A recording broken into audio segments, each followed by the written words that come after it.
Whatever you give, it's going to come back. Now, it might not come back through that channel, but it's going to come back. Why? Because it is a law. Whatever you give, it's going to come back. Now, all of us hear the saying, as you sow, so shall you reap. And we use that in a negative context. But let's look at the positive side of that.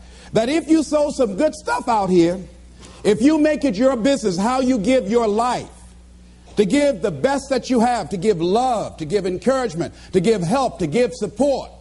If that's what your life is about, whatever you put out here, ladies and gentlemen, I guarantee you, it's going to come back. Now, the reason that most people don't give is because they operate out of a consciousness of scarcity.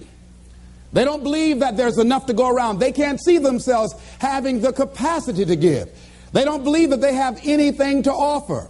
They don't see themselves as an opening for the universe to work through. So if you begin to look at this new era that we're in, begin to see yourself as an opening for the universe to move through, to work through, to make a difference in life. See yourself being used by life to improve the quality of life, to expand and to grow.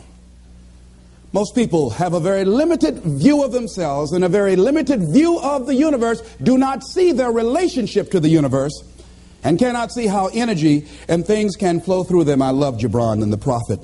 Then said a rich man, speak to us of giving. And he answered, you give but little when you give of your possessions, but it's when you give of yourself that you truly give. Gibran goes on to say that those who give little of the much which they have, and they give it for recognition, and their hidden desire makes their gifts unwholesome. And we know people who give only to be recognized. I love that old saying, judge a man not by what he does, but by that he doesn't have to do. And to judge the true quality of a man is what do you do when nobody's looking. Gibran goes on to say something else important. He says, and there are those who have little and give it all. These are the believers in life and the bounty of life. See, most people don't give, ladies and gentlemen, because they don't believe in life. Most people don't give because they don't understand the abundance in life. And so they go through life holding back on life, not understanding this also, that what you hold back from life, life holds back from you.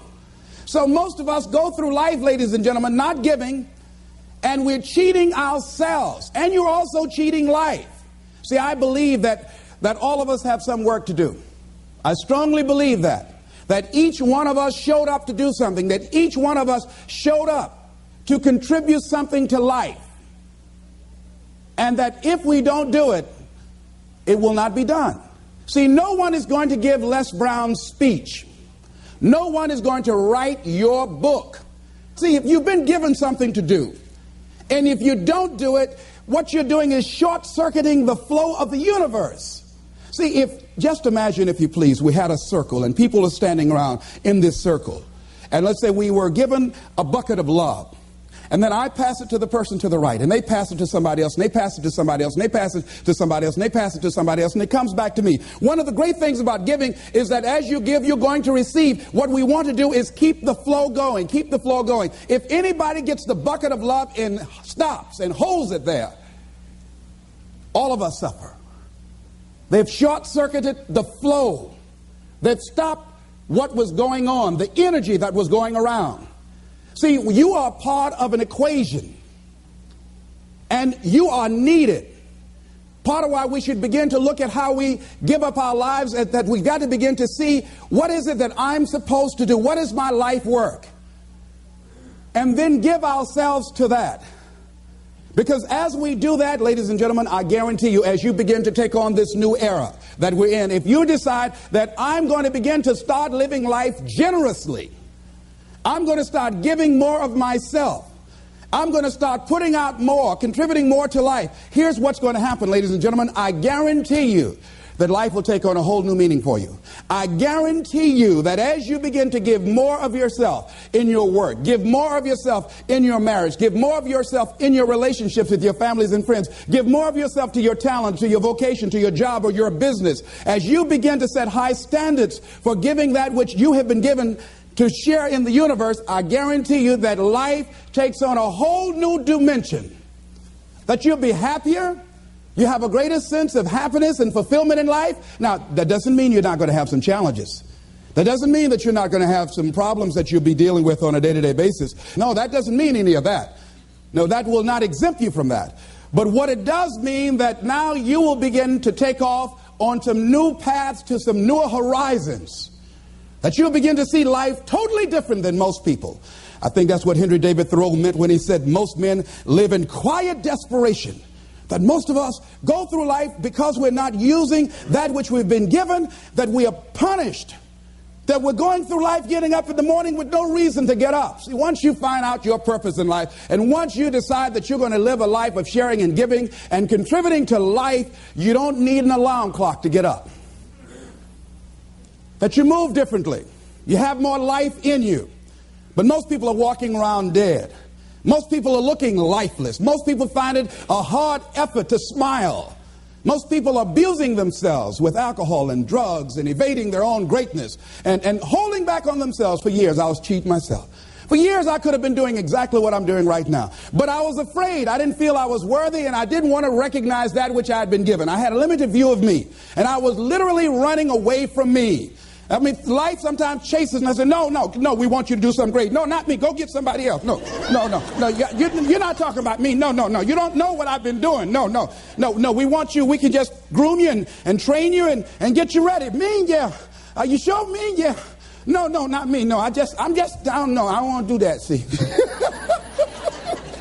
And then so life just get tired of chase. Say, come over here. Come over here. You ain't got enough sense to come. Just come over and shut up and straighten up.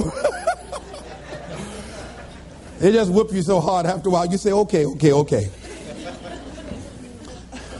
Ladies and gentlemen, one of the reasons that we should begin to give more is because we owe a debt. Reading a book, John Powell. Well, I'm afraid to tell you who I am because you might not like me, and that's all I've got. A line in there I love to quote, we are made by those who love us and by those who refuse to love us. As I talk to you right now, you're looking at a lot of people up here, ladies and gentlemen. It's not just Les Brown standing here. A lot of people have contributed to make me who I am right now. None of us are here because of our own doing. All of us have had life to contribute to us. Many times complete strangers.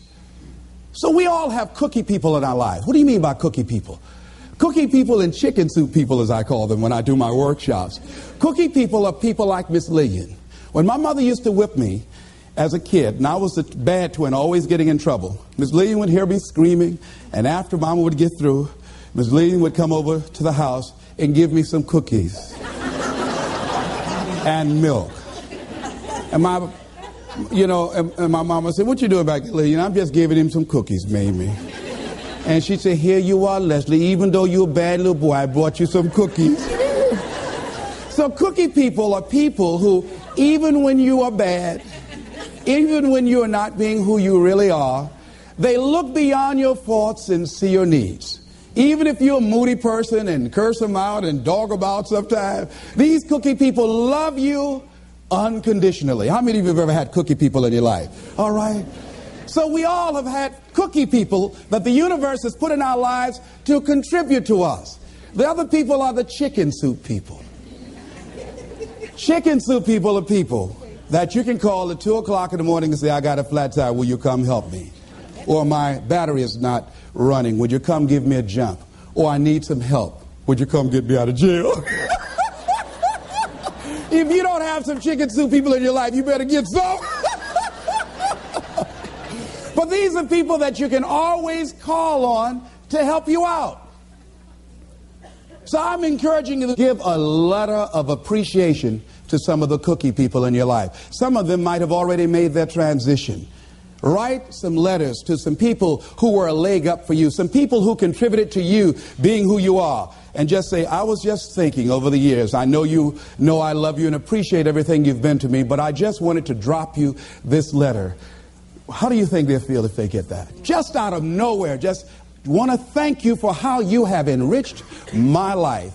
You might not have thought much of it, but because of the help and assistance you gave me on that particular day, that was a turning point in my life. Why should we give? Well, giving creates a vacuum. And as we know, nature abhors a vacuum. See, when you give, you create a vacuum, you are now in a position to receive. See, if I have my arms closed holding on to everything I've got, nothing is available to come in. But if I'm open, if I've created a vacuum there by giving and keeping the flow going, the stuff in the universe is going to come back to me, ladies and gentlemen. It's going to come back. Whatever you give, whenever I go into a room and give a speech to inspire people, to help them to develop their greatness, if you get 10% of what I get, because as Bach says, we teach that which we need most. I'm not wearing any crown. I need it as much as I'm sharing it. I'm still growing. I'm still unfolding. I'm still seeking to discover my greatness. And if you get 10% of what I get when I walk out of here, see, there will be a different man walking out of here than who came in here. And as I give, and the more I give to you, the more I get.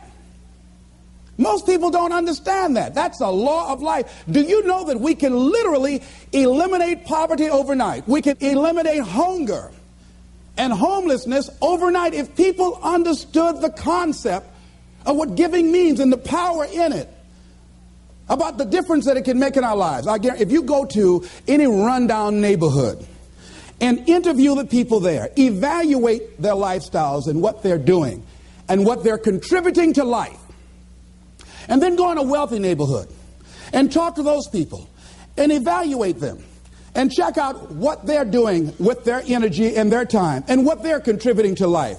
Here's what you're going to discover what Earl Nightingale said. He said, our success in life is directly related to the quantity and the quality of the service that we give.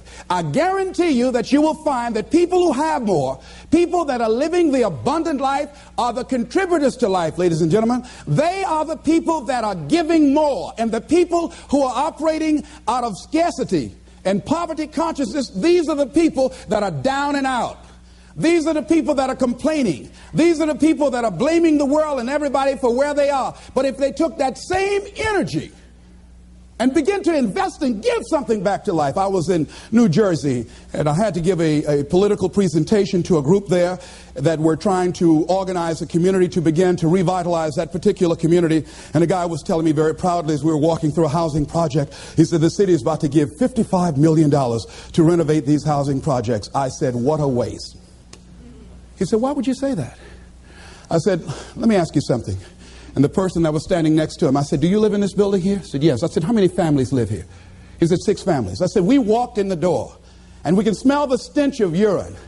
Does it take a genius to go down to the store and perhaps sacrifice buying 3 packs of cigarettes and buy some Tide or soap and water and come back here and wash this stench out of here? Does it take a genius to get a can of paint and paint over the graffiti and repair the mailbox? Does it take a genius for that? I say to you, you pour the money in these housing projects and you don't change the people that are living in the projects, before you're completed, they'll be right back to where they were before.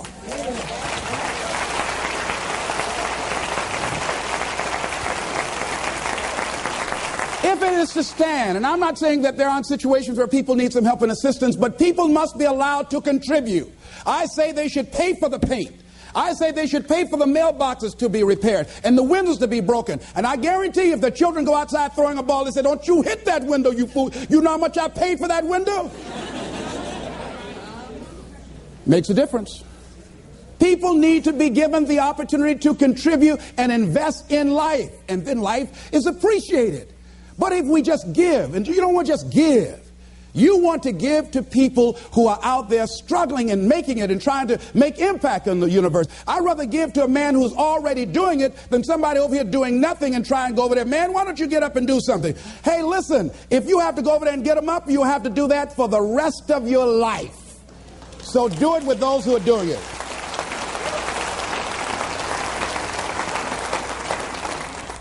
So you want to keep the flow going by working with people who are contributors to life. Leave the dead people alone that are taking away from life. There's a scripture, when I heard it, I couldn't understand it. I say, how cold? He that hath shall get, and he that hath not, even that he has shall be taken away.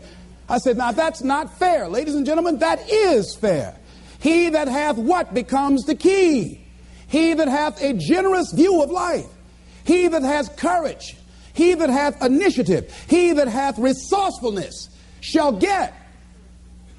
But if you're like the guy that I was in a hotel and asked him, I said, look here. I said, he was a bellman. I said, I need to get my shoes shined. Oh, I don't shine shoes. Oh, how long have you been working here? Oh, about 3 months. What were you doing before then? Oh, I just got out of the joint. Yeah? You don't shine shoes. That's beneath you, but it was okay to steal. That's not beneath you, huh? See, another guy, ex-offender, I was telling him I had a job for him. What kind is it? What do you care?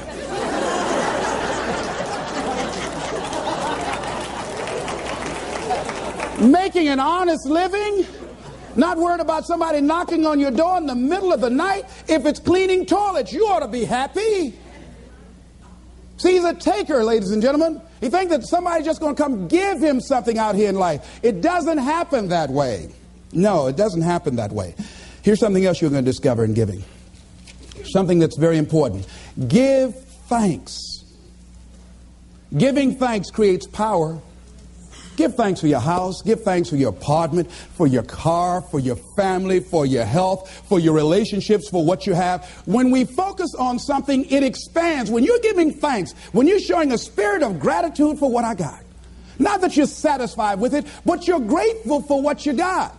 Whatever you focus on, that's what you're going to continue to multiply and expand in your life. But if you focus on what you don't have, if all you can do is point out the negative things in your life, whatever you focus on, you're going to expand that. Some people, all they can do is complain. That's all they can do. They can't find anything to say good about life and about anybody else. Every time they open their mouths, that's what their minds are consumed with, and that's all they're producing in their lives. And these are people that you don't want to be around. Develop a spirit of gratitude.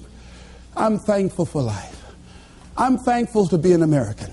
I'm thankful to be on this part of the planet. I'm thankful to see another day. No, things aren't what I want them to be. No, I don't have all the things I want to have. But I'm thankful that I'm still here. I have another opportunity, another day to live, another chance to contribute, another chance to make a difference in life. So begin to give thanks for what you have. Whatever you focus on. Remember now, you want to become aligned with the universe. If you have scarcity in your life, it's because you have a consciousness of scarcity. As you begin to become thankful for what you have, for the abundance that you now know is coming your way, that you're attracting to you, for the good relationship that is coming your way right now, it will begin to create incredible opportunities for you to begin to improve your life and the quality of life of people around you. Giving is also, ladies and gentlemen, forgiving. Give forgiveness.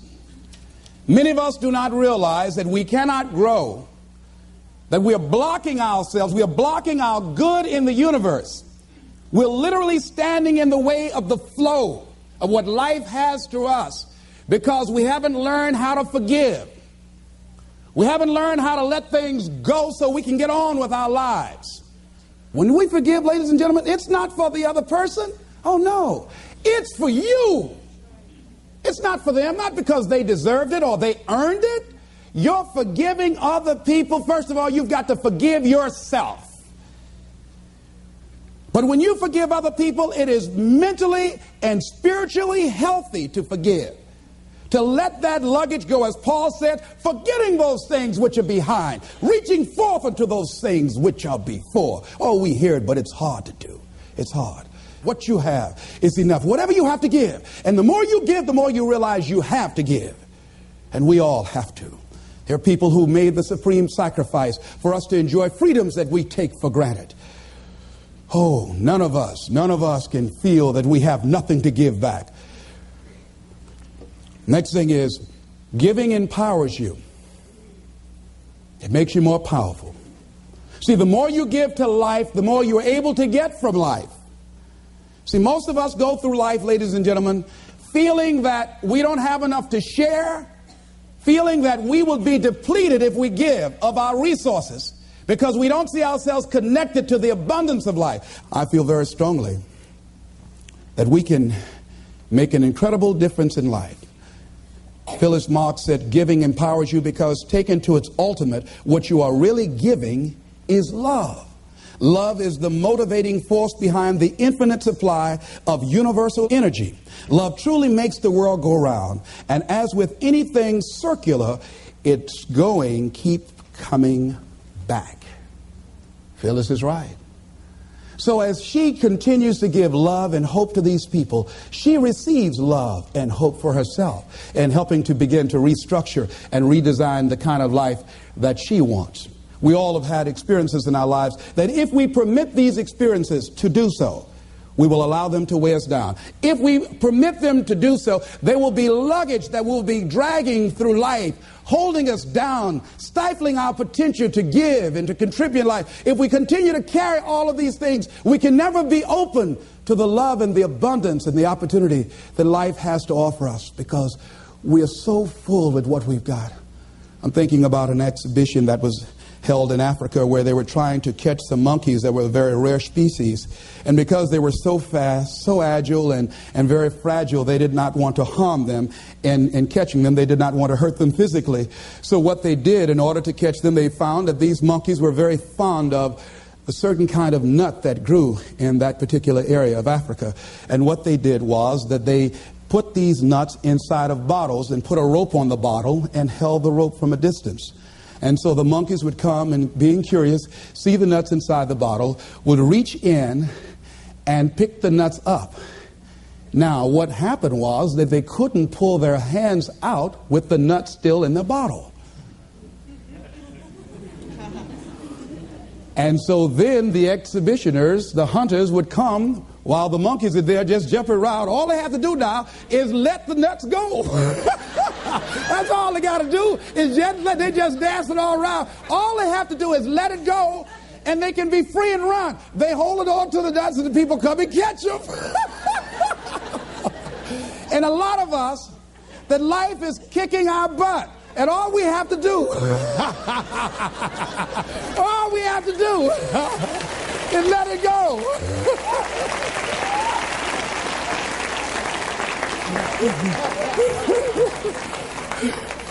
We just keep holding on like we crazy.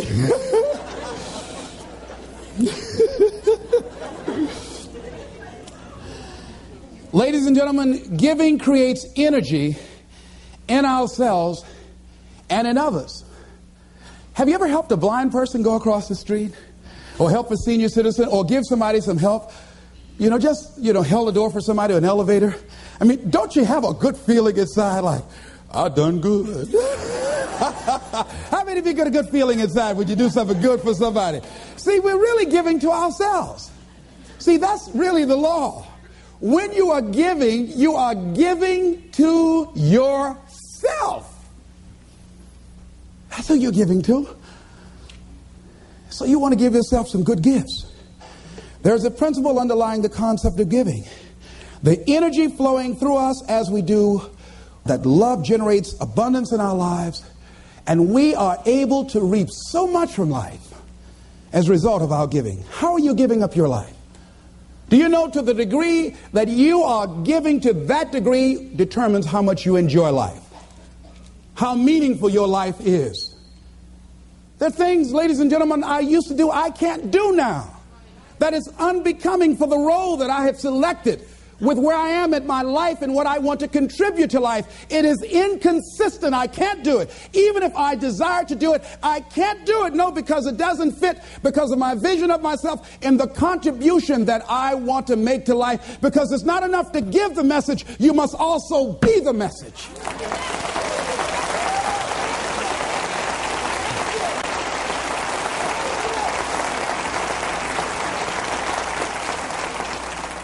Next thing is that we must give out of a sense of oughtness. Immanuel Kant, in a book called Critique of Pure Reasoning, he says sometimes we must give out of a sense of oughtness, that there's certain things that happen that we just say something ought to be done about this. A policeman in Washington, D.C. was working one of his patrol areas, and he came up to a car in a park, and the car was running, and he saw a figure slumped over the steering wheel. He got there looking in with a flashlight, and he saw a 14-year-old boy with a bullet through the back of his head. And he said, oh no, he has a son himself. That could have been his son. And he said, something ought to be done. We're losing too many young people. And so this man went home. He had like several $1,000s worth of exercise equipment in his basement. He rented a place. He started bringing the kids in to get them involved in taking care of their bodies and physical exercise and athletic activity. He now has expanded that to getting them involved in entrepreneurial ventures, saying that this is a free enterprise system, and the more enterprising you are, the freer you are. And now these kids have started their own business. They have a little shopping center that they run, they operate, they are managing. And they have commercials on radio, and I'm going to be going there doing some training with them. So he decided, because of that event, that I ought to do something. Now, some of the things that's going to happen when you look out and see what can I contribute to, what can I give, I guarantee you, ladies and gentlemen, you're going to have a voice that's saying, it's just no use. It's out of control now. There will be a voice telling you that you'll be wasting your time and wasting your energy and wasting your effort. I say, don't listen to it. Listen to that still small voice that says, I can do something, and I ought to do it. We ought to do it. Disraeli said this: nothing can resist the will of a people that will stake even their existence on the extent of their purpose for good. I strongly believe that as we begin to look toward the future, and that as each day we get up in the morning, and be it that you're going to give to make the environment safer for everybody on the planet, be it that you're going to do things to help the sick or the physically disabled or recovering crack cocaine addicts, be it that you want to help and contribute to youth or do something for the homeless, whatever you want to do, if you get up in the morning out of a sense of oughtness and decide that I am an opening for the universe, that life can work through and use me as a channel and as an instrument for change. And each day we get up, we make it our personal business to make a difference in those areas that we're concerned about. How are we going to do it? We don't know. But we know that we can make a difference. And we might not be here to see the results of our efforts. We might not be here as many of the people who before us made sacrifices that they did not live to see or reap the benefits of. James Weldon Johnson, stony the road we trod, bitter the chastening rod, felt in the days when hope unborn had died. Yet with a steady beat have not our weary feet come to the place for which our fathers died. We've come over a way that with tears has been watered. We've come treading a path through the blood of the slaughtered. When we came here, somebody paid the price for us to be here. And as we begin to look toward the future, we all have an obligation to give something back. A lot of us don't give more because of the fact that we allow ego to get in the way. I'm thinking of a man that was well-dressed, walking through a neighborhood one day. And a lady came to the door, and she said, "Hey, you." He stopped. He said very politely, "Yes, ma'am." She said, "Come here." He came to her. "Yes, what may I do for you, ma'am?" She said, "I want you to cut my wood." He said, "Yes, ma'am." He took his coat off, and he took the axe that she had there, and he cut the wood. She said, "I want you to take some around the back and put some in the fireplace." He said, "Yes, ma'am." And he did that. And after he finished, she said, "What do I owe you?" He said, "Nothing, ma'am. Thank you for the opportunity to serve you." She said, "Okay." And he left, and he was walking down the street with his coat over his shoulder. And her maid came up. She said, "Do you know who that was?" And the lady she worked for said, no. She says, that's the great Negro educator, Booker T. Washington. She looked out the window. She said, is that right? She said, send for him. And that lady that Booker T. Washington went in and cut the wood for contributed several $1 million to his dream of building an institution of higher learning, Tuskegee Institute, that is standing today.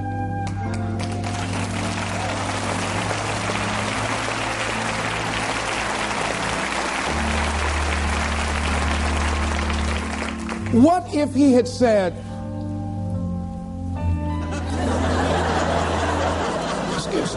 you said do what? Cut your wood.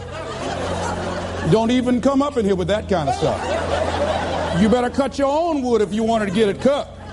You cold.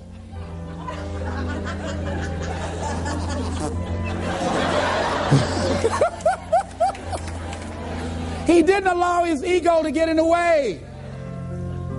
He gave what he had. He contributed. How much have we denied ourselves? How much have we blocked ourselves because we allow that little ego to get in the way, to prevent us from giving and serving, which is the essence of life. Which is the essence of life. It's about service.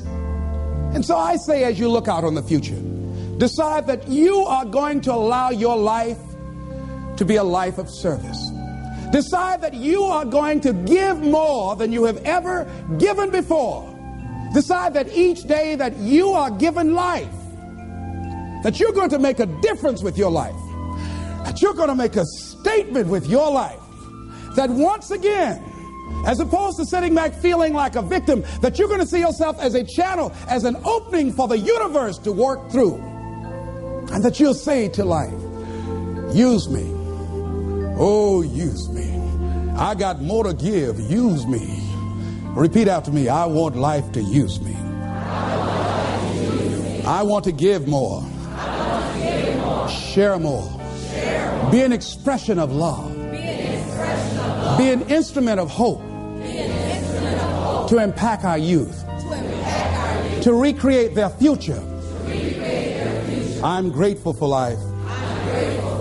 I'm grateful for being here. I'm grateful to be able to serve. This is Mrs. Mamie Brown's baby boy, Leslie Calvin Brown, saying, it's been a plum-pleasing pleasure as well as a privilege. Thank y'all here. Thank you.